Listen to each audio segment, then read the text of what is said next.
station reported a claim from a Pentagon whistleblower about the recovery of a partially intact UFO that Benito Mussolini's Italian government had discovered. The Vatican's secret archives have long been a magnet for speculation. With miles of shelves hidden from public view, it's no surprise some believe they contain more than just dusty record. Over the years, theories have surfaced claiming the Church is sitting on reports of strange lights in the sky, unexplained aerial events, or even contact with something not of this world. But is there anything to these claims, or are they just another chapter in the long history of UFO conspiracy theories? The Vatican's document repositories. The Vatican has long occupied a place of profound significance in religious and cultural history. Located in the heart of Rome, it is not only the spiritual epicenter for over 1 billion Catholics worldwide, but also a sovereign city-state governed by the Pope. While it encompasses a relatively small land area, the Vatican's global impact has ensured that it has remained relevant for centuries. One of the factors fueling its mystique is the immense repository of records that the Catholic Church has accumulated over time. These records, ranging from routine administrative papers to important papal correspondence, are widely recognized as a potential treasure trove for scholars seeking to understand religious and political developments in Europe and beyond. Because the Catholic Church served as a massive institution that negotiated with monarchs, corresponded with governments, and facilitated missionary work across continents, it naturally produced and collected vast numbers of documents. Early on, much of this material was stored in the Vatican Library, which itself dates back to the mid-15th century. Researchers focusing on church history have often been curious about the full scope of what the Vatican chose to preserve, noting that many official letters, project records, and internal memoranda were kept in meticulously organized collections. Over the centuries, these holdings came to reflect not only the evolution of Catholic doctrine, but also interactions with numerous political leaders, treaties, and alliances that shaped entire regions. The Vatican Library offered a level of accessibility in certain eras. Scholars who demonstrated rigorous academic qualifications were sometimes allowed to view manuscripts that related to their studies of theology, canon law, or church history. Yet even when the library was more open, there was always a subset of documents that remained off-limits. This distinction grew more pronounced in the 17th century, when a shift occurred regarding how much material would be publicly accessible. By the modern period, rumors about what might lie within the Vatican's sealed collections had become widespread. Observers of church history, along with casual onlookers, proposed that those guarded files could include anything from ancient manuscripts thought lost to the general public, to confidential letters detailing how popes navigated controversies in times of war or religious upheaval. Plenty of sensational claims sprouted up, many of which aimed at explaining the aura of secrecy associated with the Catholic Church's administrative records. The difference between the routine archived material and the carefully secured sections became a mystery, drawing attention from historians who believed that undisclosed documents might reshape how the public understood pivotal events. Outside interest in these archives took on greater urgency as researchers realized the Catholic Church's global reach. Missions in far-flung places generated reports about local cultures, social conditions, and even phenomena that Europeans at the time could barely fathom. Because the Church supervised those missions, it followed that the relevant correspondence might be stored in Rome, offering first-hand descriptions of everything from newly encountered lands to unusual occurrences that defied clear explanation. For centuries, the question stood: how complete were these archival holdings, and what might they still reveal if scholars were granted full access? Yet throughout the 17th, 18th, and 19th centuries, the Church maintained a firm grip on who could see the materials. Papal authorities generally regarded many documents as private property of the Holy See, emphasizing that unrestricted access could compromise the sanctity and confidentiality of church governance. Over time, the official repository separated from the library, a reflection of the Church's willingness to keep certain documentation in an entirely distinct facility.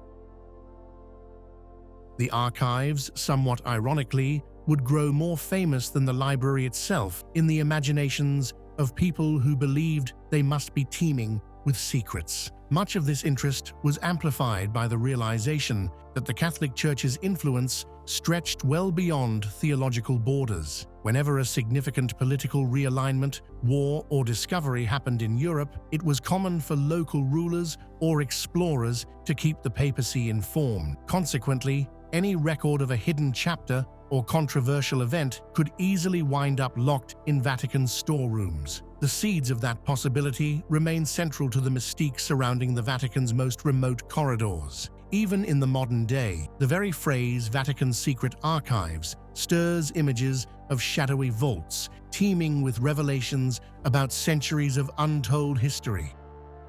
The directives of Pope Paul V. In the early 17th century, Pope Paul V enacted a policy that deepened the Vatican's reputation for secrecy.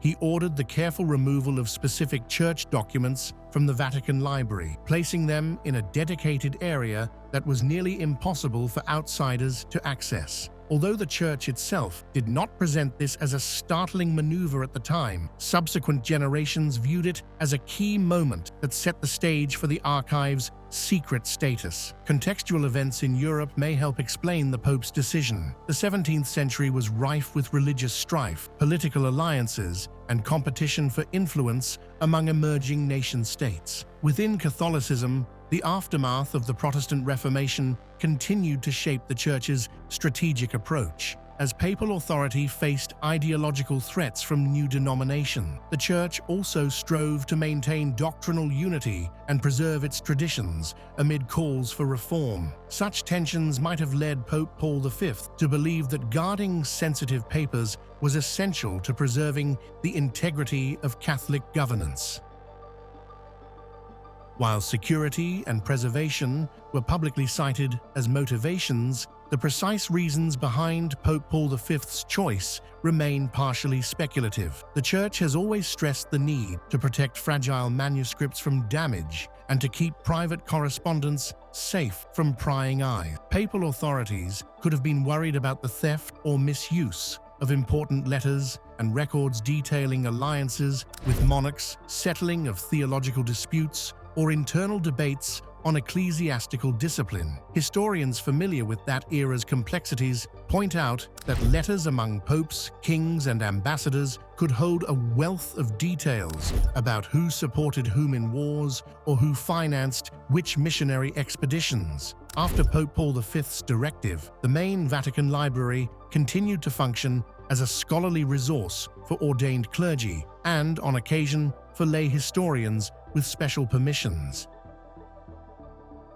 But the newly segregated collection, which would later become known as the Vatican's secret archives, remained off-limits. Papal officials established a set of rules that required prospective viewers to identify precisely which documents they were interested in. Moreover, even those with permission had only limited timeframes to conduct their research. In practice, these measures severely constrained any genuine study of the Church's private records. Over generations, a sense of mystery built up around the notion that critical or even explosive information might be lying dormant on those restricted shelves. Reflecting on this development, some researchers argue that Pope Paul V may have been concerned about controversies or heresies that threatened Catholic unity. Others suspect that nothing more dramatic than bureaucratic caution was at play. Whichever stance one takes, the legacy of his decision is indisputable.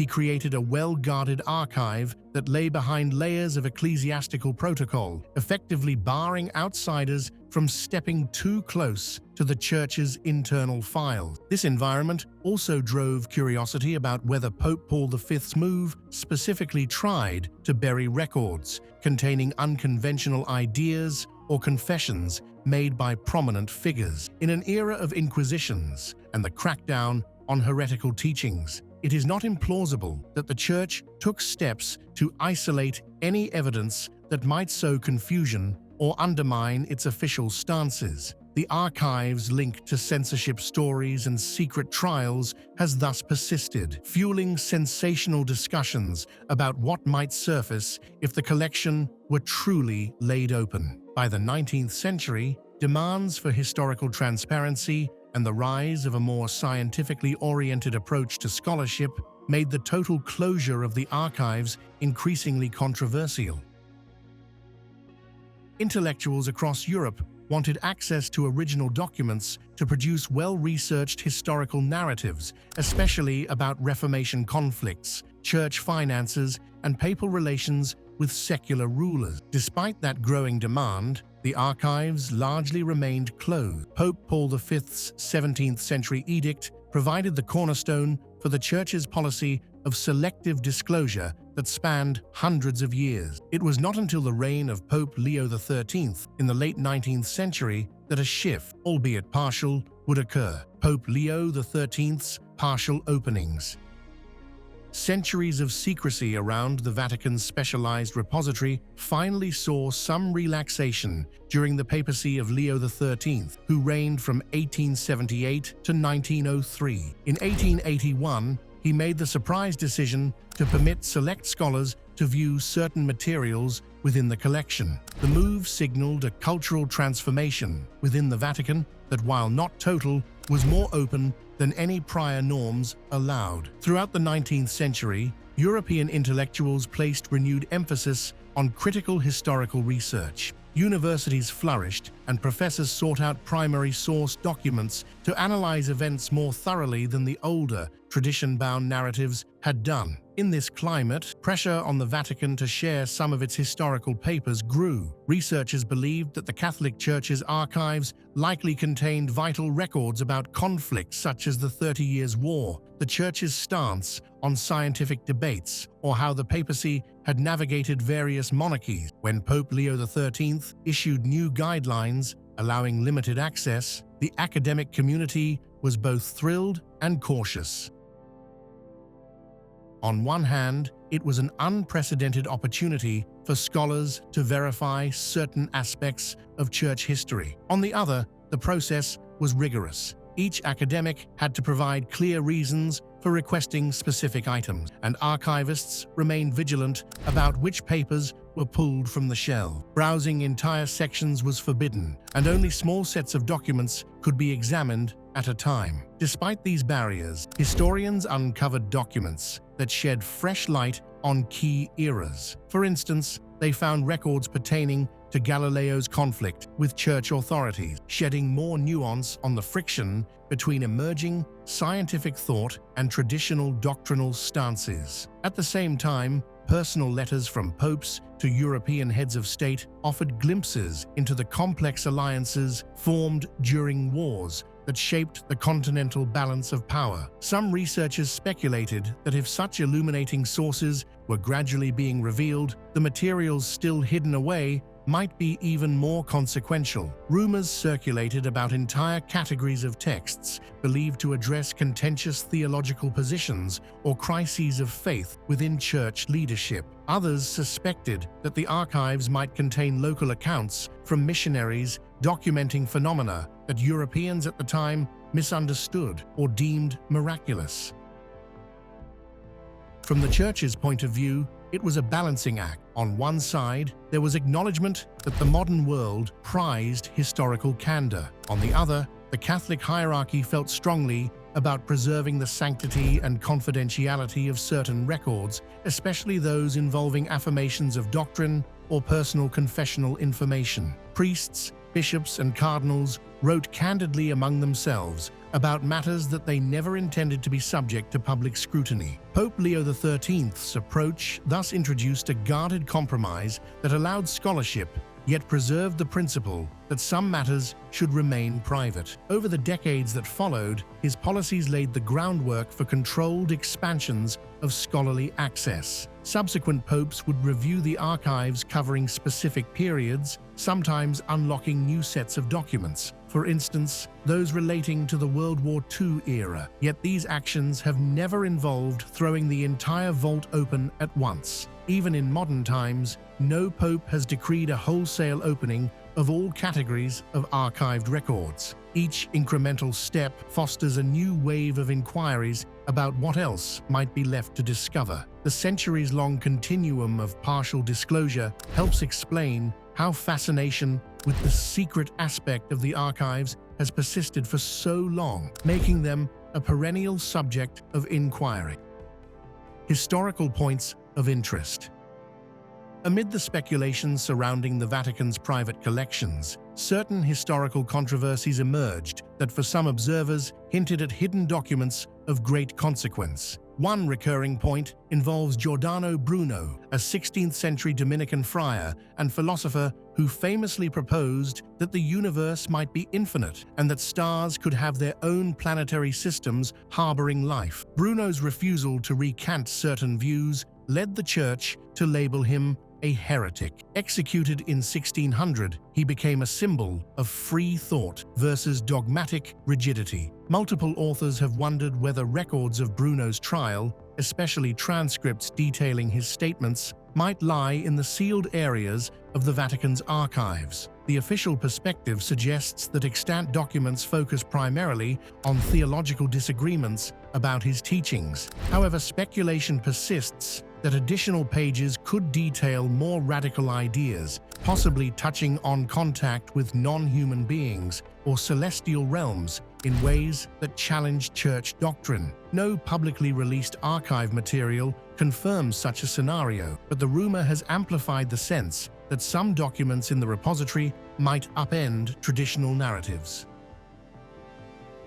In the early 20th century, the miracle of Fatima in Portugal generated significant interest within the Catholic world. 3 young shepherd children reported visions that the Church recognized as apparitions of the Virgin Mary. During one such apparition, a large crowd gathered in 1917 and said they witnessed unusual activity of the sun, a swirling disk in the sky that defied conventional explanation. The official church stance treated Fatima as a divine sign, with messages urging repentance and prayer. However, some researchers drew parallels between eyewitness descriptions of a spinning silver disc and stories of unidentified aerial objects. For those who suspect a deeper dimension, it raised the question of whether the Vatican had archived more explicit accounts from that day, or even references to phenomena not easily classified within conventional religious frameworks. Another subject that surfaces in discussions about possible secret material is the difference between what the Church publicly shared concerning the events at Fatima and what might have been privately recorded. The third secret of Fatima was withheld from the public until 2000, fueling theories that it contained content too provocative for the faithful. When the Church finally released the text, it detailed symbolic visions of turmoil and spiritual struggles. No mention was made of extraterrestrial or cosmic revelations. Nonetheless, the notion that additional text remains confined in the archives and that it may involve references inconsistent with official dogma continues to linger in popular imagination. Then there are accounts of extraordinary phenomena that cross into biblical or post-biblical narratives. For example, some point to the voices Joan of Arc said she heard, or visions Bernadette Soubirous had in Lourdes, and wonder whether beyond the well-known testimonies, local bishops or church investigators documented details that might hint at a more unconventional origin. Again, no direct evidence supports the idea that these cases are tied to anything but spiritual experiences within the Catholic tradition. Still, the repeated pattern of apparitions, miracles, and unexplainable happenings, followed by official church recognition, motivates some to probe the archives for unusual evidence. Because access is constrained, the possibility that documents exist, referencing or interpreting such events in unexpected ways, remains open, at least in theory. Ultimately, the official perspective claims that most withheld files are mundane church records, financial ledgers, land contracts, or diplomatic letters that do not yield dramatic new insights. Archivists say there is no trove of world-changing texts, and they emphasize that the partial openings have already revealed a great deal without any finding that shatters Catholic doctrine. Nevertheless, the idea that certain revelations, whether theological, historical, or possibly related to experiences beyond Earth, could be locked away has found a persistent foothold, partly because of the archive's long-standing aura, and partly because many topics, even after partial disclosure, remain insufficiently explored. Fatima apparitions, witnesses, and the Vatican's perspective. One of the most discussed events in Catholic history is unquestionably the Fatima apparitions of 1917, when 3 Portuguese children reported encounters with what they called an apparition of the Virgin Mary. Church officials exhibited caution, investigating the matter methodically before concluding that the events merited recognition. The tens of thousands of onlookers who traveled to Fatima witnessed an extraordinary display in the sky on October 13, 1917, often described as the miracle of the sun. While the Church's official stance interprets the miracle in a spiritual context, eyewitness accounts included words like spinning, silver, and hovering. Researchers interpret these descriptions differently. Many devout Catholics frame them as a divine marvel. However, some with an interest in the unexplained or unidentified aerial phenomena point out how language describing a spinning disk might overlap with modern UFO terminology. This overlap led to theories that the Vatican might have archived accounts from local clergy or traveling pilgrim who perceived the incident in a more physical or mechanical way, rather than strictly a supernatural manner. Consequently, Fatima has become a focal point within the broader discussion of whether the Church's private records hold innocuous details that, if read through a contemporary lens, might seem to fit narratives of unknown aerial craft. Moreover, the children at Fatima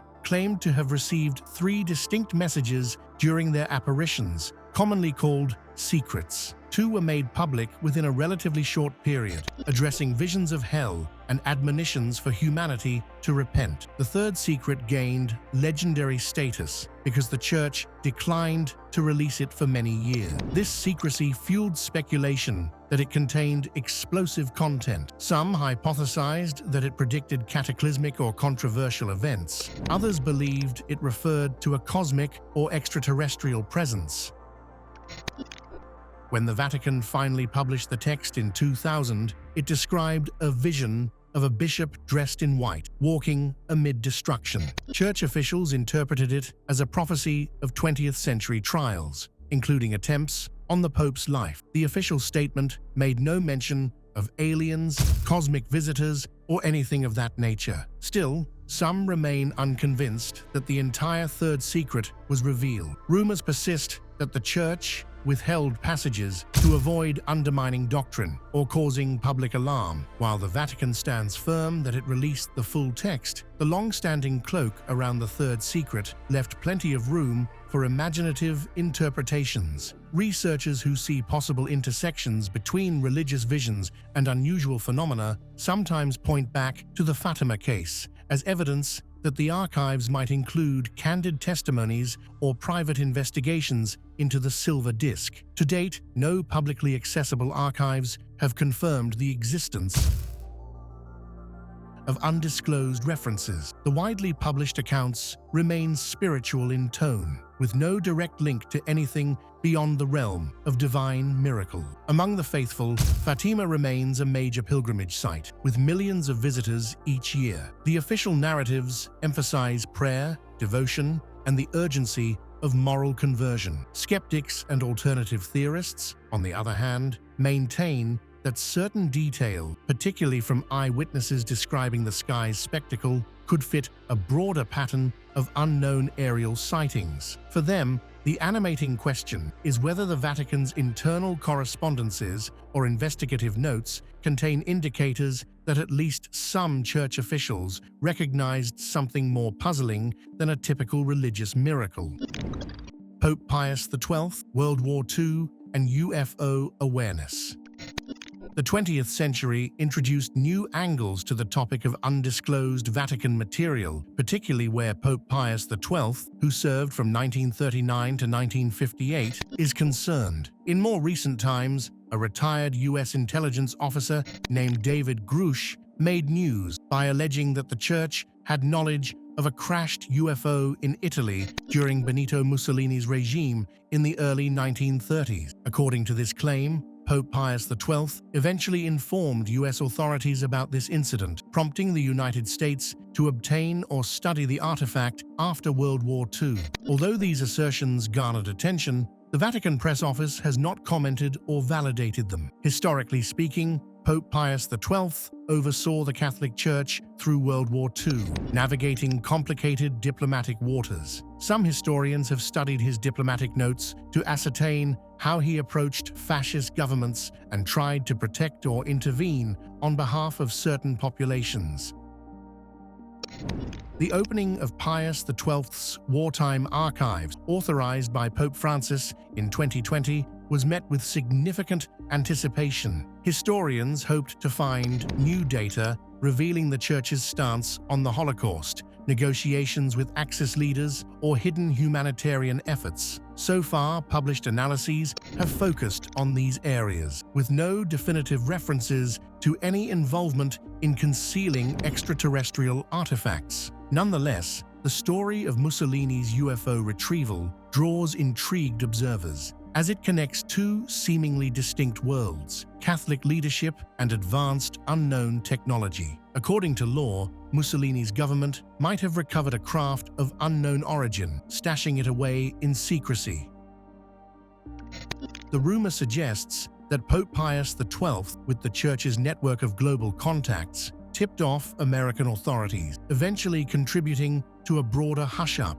Critics argue that such an event would likely leave at least some trace in official communications, and none has been evident in the partial releases from Pius XII's papacy. Supporters of the notion say that the truly sensitive documents remain sealed or would have been destroyed to avoid detection. Similar conversations revolve around the possibility that even if the Vatican possessed knowledge of phenomena beyond standard comprehension, it might be reluctant to share details for fear of igniting public panic or theological confusion. The Catholic Church has a deep stake in fostering stability among the faithful. Any suggestion that reality might extend beyond common religious teachings, particularly if it hints that Earth is not unique, could raise philosophical and doctrinal questions. Some believe this possibility alone could be enough to justify the Church's continued reticence to speak openly on such matters.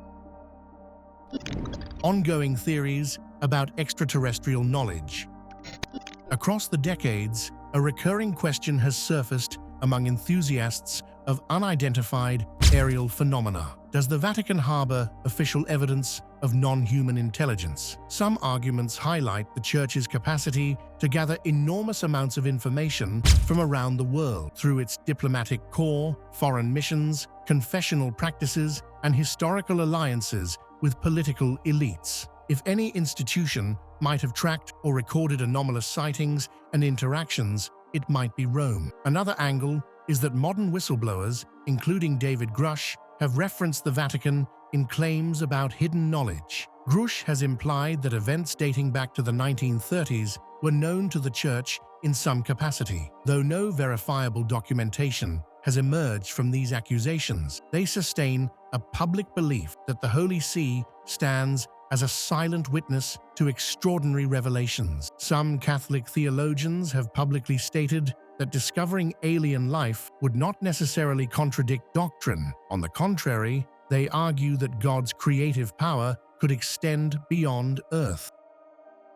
The Vatican Observatory, with its centuries-old tradition of astronomical research, serves as one emblem of the Church's acceptance of the scientific process. Over the years, Vatican astronomers have even commented on the possibility that other worlds might harbor life, indicating that the Catholic faith is not inherently opposed to such discoveries. Their perspective, however, remains theoretical. As of now, the Vatican has never acknowledged having direct observational data or evidence of a non-human intelligence visiting our planet. Rumors of undisclosed proofs sometimes point to the 50 miles of shelving, commonly associated with the Vatican's archives. Critics argue that even the archivists themselves might not be fully aware of each item stored away. Indeed, the Church has meticulously catalogued many materials, but given the scope of the institution's history, it is plausible that some documents remain unexamined or only partially understood. The volume alone offers fertile ground for imaginative speculation. Beyond the idea of UFO recoveries, the notion that the Church conceals knowledge of human origins, advanced ancient civilizations,